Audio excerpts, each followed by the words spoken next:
Parvenu à quelques mètres du pic, il décida de le contourner afin de pouvoir se trouver en surplomb.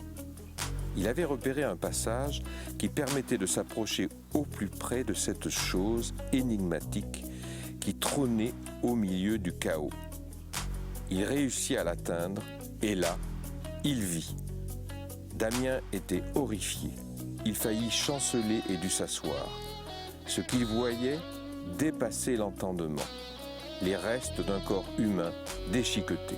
Le point de départ du roman, donc, c'est la disparition d'une jeune fille que l'on retrouve précisément, évidemment morte et puis le corps déchiqueté, sur l'ancien territoire de la Mandragore, dans la tanière même de la Mandragore, selon la légende. Donc on retrouve ce corps de cette jeune fille-là. Donc est-ce que la Mandragore serait-elle revenue ou quelqu'un essaierait-il de raviver la légende de la Mandragore? Enfin, c'est tout ça. On est dans un polar un peu qui frise un peu avec le fantastique. C'est là où a eu lieu donc le terrible combat entre ce jeune écuyer qui voulait récupérer, qui avait peur que la Mandragore s'attaque à sa bien-aimée, une princesse de Mortemart, qui est juste à côté.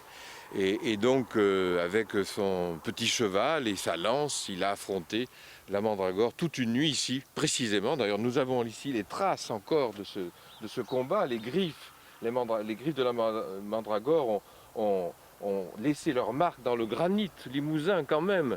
Hein. Et à l'issue de ce combat, la Mandragore, transpercée à la gorge par la lance, est allée mourir dans un étang, l'étang des Opérides, qui se trouve pas très loin.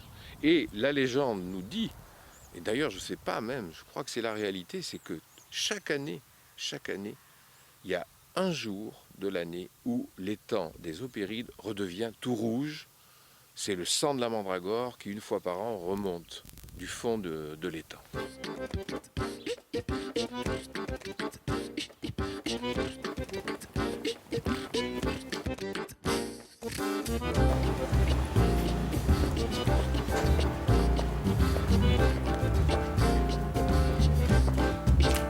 Je fais ce qu'on appelle du repérage. Pour les romans précédents, j'ai toujours fait ça, donc pendant 2, 3 mois ou plus. Non seulement je me documente, il y a un travail de documentation, et je vais sur les lieux. Je vais sur les lieux pour, en effet, m'imprégner de l'atmosphère, des couleurs, des senteurs, et je rencontre des gens. Voilà, je rencontre des gens, je discute avec eux, et souvent d'ailleurs, c'est au travers de ces rencontres que des personnages peuvent émerger, des personnages de romans. Le café du village, c'est un endroit où on parle, c'est un endroit où on échange.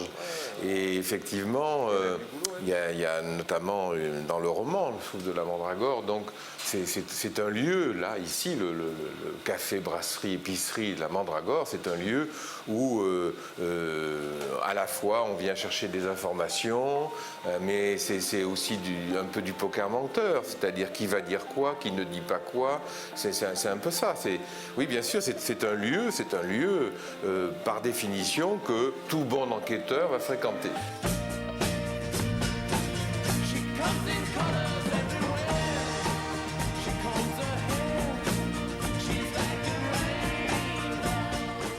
Évidemment, ce qui m'a beaucoup intéressé, c'est d'associer à la fois une histoire réelle, l'histoire de ces jeunes gens qui se sont installés, qu'on appelle les jeunes marginaux, dans des yourtes, dans des tipis, qui sont venus habiter sur cette terre du Bussière-Boffy, attirés par on ne sait quel magnétisme, et puis cette légende du Moyen-Âge de la Mandragore. J'ai essayé en effet de confronter ces deux histoires. Et la question qui est posée, c'est la question de ces gens qui ont à un certain moment refusé de vivre dans la société telle qu'elle est aujourd'hui, une société de consommation avec le fric, avec la question du rapport à la nature et tout. Et donc moi, ça m'a intéressé de savoir pour quelles raisons ils avaient décidé de vivre à la marge, en autosuffisance, etc. Donc il y a cette histoire-là, oui, m'intéresse. On en a beaucoup parlé à l'époque dans les médias, dans les journaux. Mais moi, j'ai cherché à rencontrer ces gens pour connaître un peu leur véritable motivation.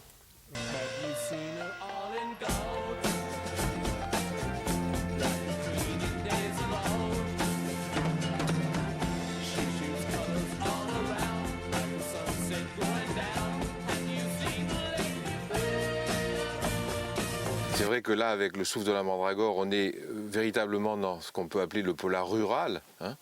Et là, le prochain, dont le titre sera Le crime de la tour K, on va revenir au polar urbain, quoi, au polar qui se passe vraiment dans la ville, sur fond de trafic de drogue, etc., etc. Voilà, on va être dans cet univers. Et on va retrouver, il va y avoir un lien avec le souffle de la mandragore, dans la mesure où on va assister tout au long de ce roman au procès de la mère de la malheureuse victime, de la jeune fille, qui est accusée, elle, d'avoir tué un homme qu'elle soupçonnait.